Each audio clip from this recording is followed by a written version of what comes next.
থেকে এই দৃশ্যটা আসলে অবলোকন করতে হচ্ছে, দেখতে হচ্ছে, সেখান থেকেও কিন্তু ভেতরে একটা দুঃখবোধের জন্ম নিয়েছে। এবং এখানকার যে সকল মানুষ রয়েছে তারা কিন্তু এই আগুনের যখন সূত্রপাত হয় তারা কিন্তু আস্তে আস্তে কিন্তু এখান থেকে কিন্তু সরে গিয়েছে। এবং আমরা যে সর্বশেষ খবর পেয়েছিলাম যে কতগুলো ফায়ার সার্ভিসের ইউনিট কাজ করছে, আমরা সর্বশেষ খবর পাওয়া পর্যন্ত 16টি ইউনিট কিন্তু এখানে কাজ করছে।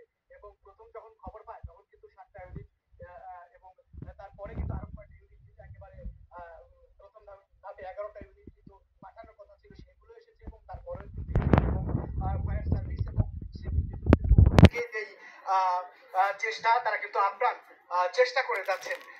এই আসলে যে জায়গাটিকে আগুন লেগেছে এটি আসলে এর এক পাশে আমরা দাঁড়িয়ে আছি, এবং বউবাজার যে জায়গা সেখানে কিন্তু আমরা দাঁড়িয়ে আছি। এবং আমরা এখানকার যে স্থানীয় লোকজন রয়েছে তাদের মধ্যেও কিন্তু আমরা কাজ করার যে স্পৃহা সেটি কিন্তু আমরা দেখতে পাচ্ছি। আমরা যদি একটু যদি নিচের দিকে দেখি তবে এখানকার স্থানীয় লোকজন এবং বিশেষ করে যুবকদের আসলে লক্ষ্য করা যাচ্ছে, তারা আসলে ফায়ার সার্ভিসকে কিন্তু সহায়তা করছেন, তারা যেন খুব ভালোভাবে কাজ করতে পারেন, কোনো যেন অসুবিধার সম্মুখীন না হন।